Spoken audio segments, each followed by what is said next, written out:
Hello, dairy enthusiasts, and welcome to another episode of the Bullvine Podcast. I'm your host, Bella, and I'm joined as always by my co-host, the data guru himself, Douglas. Today, we're diving into something that's absolutely transformed the Holstein breeding world over the past 16 years. That's right, Bella. We've been analyzing Holstein Canada registration data from 2008 to 2024. And the transformation we've discovered is nothing short of revolutionary. We're calling this episode The Great Holstein Shakeup, How 16 Years Rewrote Breeding Rules. I think many of our listeners who've been in the Holstein breeding industry for a while have lived through this significant rewriting of the breeding rulebook, whether they realized it or not.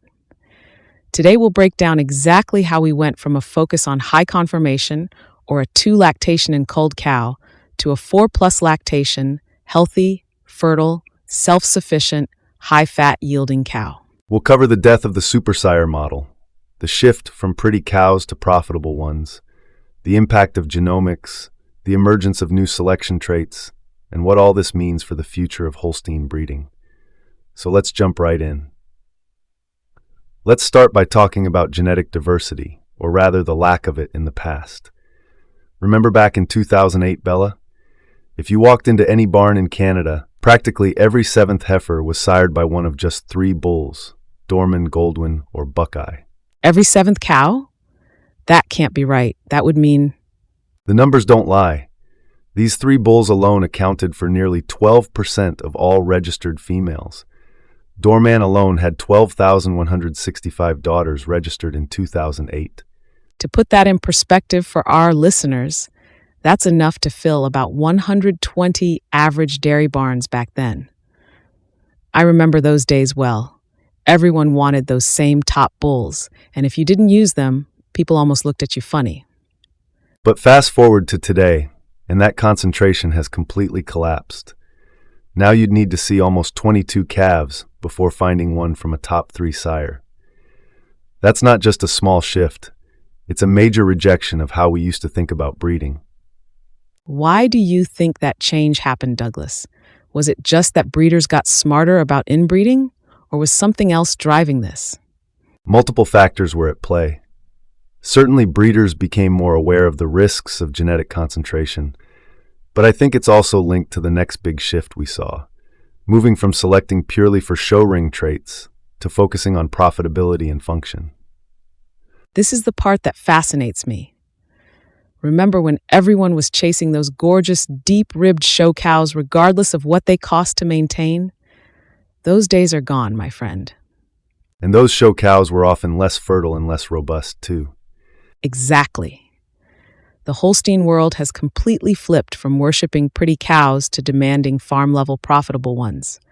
I've seen this firsthand, visiting farms across the country. Early on, like from 2008 to 2012, we were all obsessed with proven conformation sires. Looking at the top bulls from that era, they were selected almost entirely for how their daughters looked.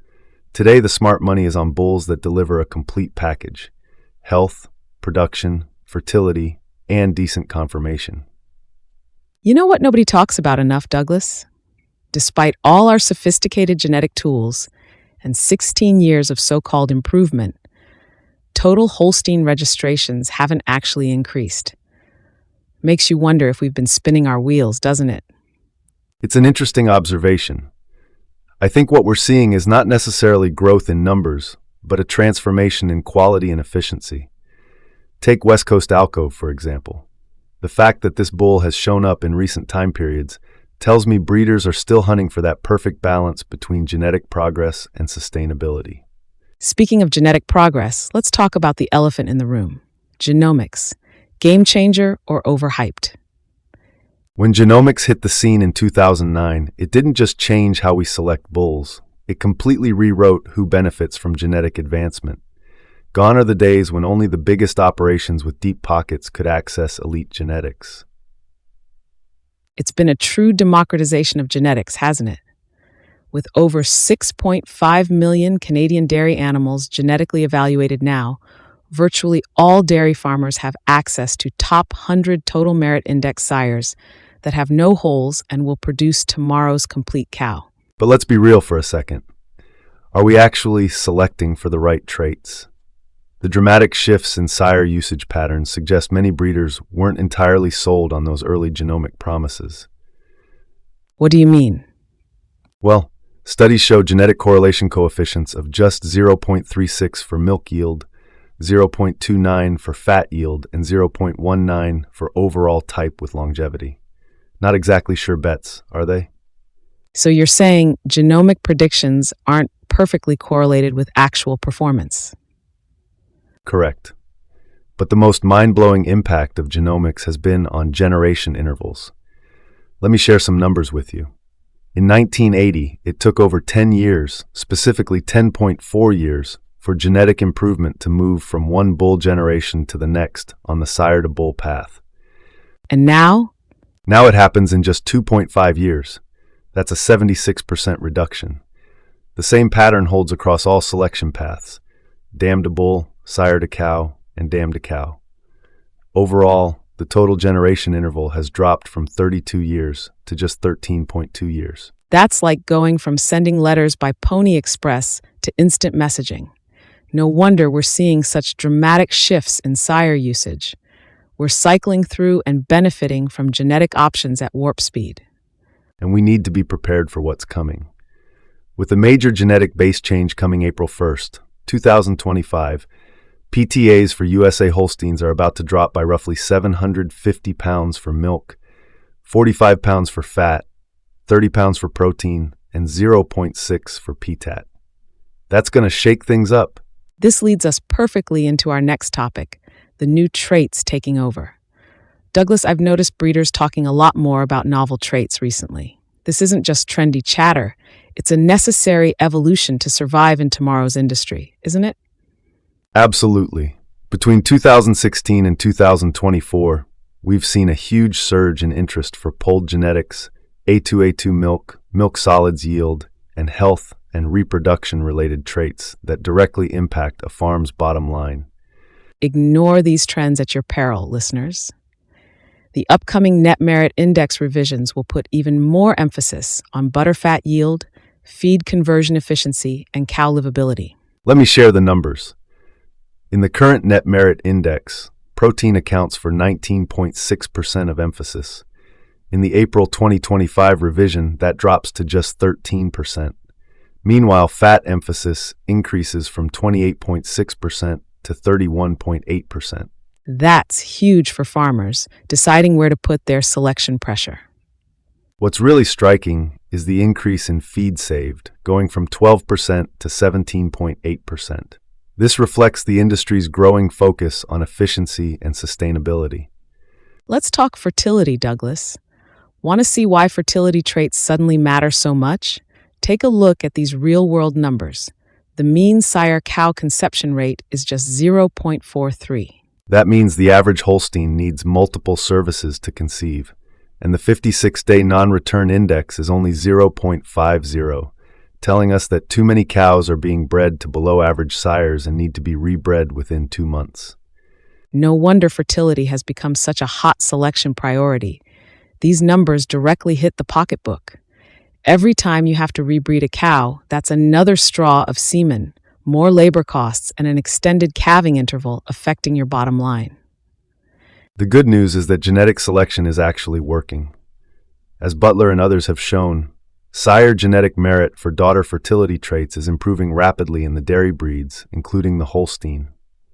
Thanks to genomics, we're fixing fertility problems much faster than they initially declined when the priority traits in selection were milk yield and type. That's something to celebrate over our morning coffees. I think the most fascinating change we're seeing is the complete rebalancing of genetic influence across the Holstein population. Back in 2008, the top 30 sires used in Canada accounted for about 35% of all female registrations. By 2016, that dropped to just 22%. And the trend has continued. So it's not just the top 3 bulls showing less dominance, but the entire top tier of bulls having less market concentration. Exactly. This isn't just a random statistic. It represents a fundamental power shift in the dairy genetics world. For decades, we rushed to use the best bulls, which narrowed genetic diversity and cranked up inbreeding rates. Finally, breeders are pushing back against that dangerous trend. I've noticed more European bulls in AI catalogs lately. That's no accident, is it? Not at all. While Canadian and American genetics dominated the early years in our analysis, we're now seeing significant international representation. This global genetic exchange introduces fresh bloodlines that will help fight inbreeding while still delivering solid performance. Why have some traits been harder to improve than others? I know fertility has been a struggle. It comes down to heritability. Let me explain with some numbers. Lactation yield has a heritability estimate of 0.46, while days open is just 0.09. Higher heritability traits respond more readily to selection pressure. So that's why production traits improved quickly while fertility lagged behind. What really excites me is how selection based on genomics has rescued traits that were heading in the wrong direction. Research clearly shows that genetic trends changed from negative or close to zero to positive for traditionally difficult to evaluate traits like milking cow conception rate, productive life, and somatic cell score. We're not just making small improvements, we're correcting the whole course of the breed. So Douglas, based on everything we've discussed, where do you see Holstein breeding strategies heading in the future? Based on the data from these 16 years, I'd bet my farm on several major shifts. First, we'll keep pivoting hard toward functional health and efficiency traits. The days of selecting primarily for production and type are over. Sorry, not sorry. Modern breeding programs need to balance these traditional traits with newer priorities that impact sustainability and profitability. Second, E208 milk genetics will soon be the standard, not a specialty. The trend is clear in our data, and industry forecasts agree, predicting increased fat and protein yields, increased percent fat, and a prevalence of E208 in the coming decade. And Douglas, I'm already seeing this at the farm level. More and more producers are asking specifically about E208 status when making breeding decisions.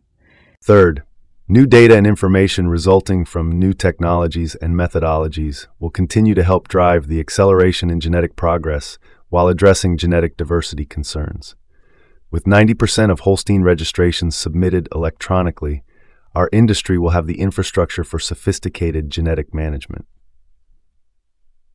And finally, this might ruffle some feathers. Animal welfare traits like polled and healthy hoof genetics will increasingly drive selection decisions. Consumers care more about this stuff every year. Absolutely. Genetics that address welfare concerns will command market premiums paid by processors. Smart breeders are already positioning themselves for this shift. What an incredible journey we've traced today. Over 16 years, Holstein breeding philosophy has changed dramatically. We've collectively rejected the Super-Sire model in favor of genetic diversification, completely transformed how we manage genetic resources and risk, and broadened our genetic focus beyond milk and type. Canadian and American Holstein breeders have shown incredible adaptability through all this change. They've navigated the transition from traditional progeny testing to genomic selection, while simultaneously embracing a more comprehensive view of what makes a profitable cow. The data doesn't lie. Breeders are using genetic information more strategically than ever before. The winners in tomorrow's dairy industry won't be those blindly chasing the highest numbers, but those who skillfully balance genetics, economics, and consumer demands. With genomic selection slashing generation intervals from 10.4 years to just 2.5 years on the sire-to-bull path, genetic improvement will only accelerate from here. The real question isn't whether your breeding program will transform, but whether you'll lead or participate in that transformation, or be left to play catch-up or exit the industry. That's all for today's episode of the Bullvine Podcast. We'd love to hear your thoughts on these dramatic shifts in Holstein breeding. Are you ready for what comes next? Let us know in the comments or on our website at thebullvine.com. And if you enjoyed today's episode, please subscribe, leave a review, and share with other dairy enthusiasts. Until next time, I'm Douglas. And I'm Bella, reminding you to keep breeding for tomorrow's perfect cow.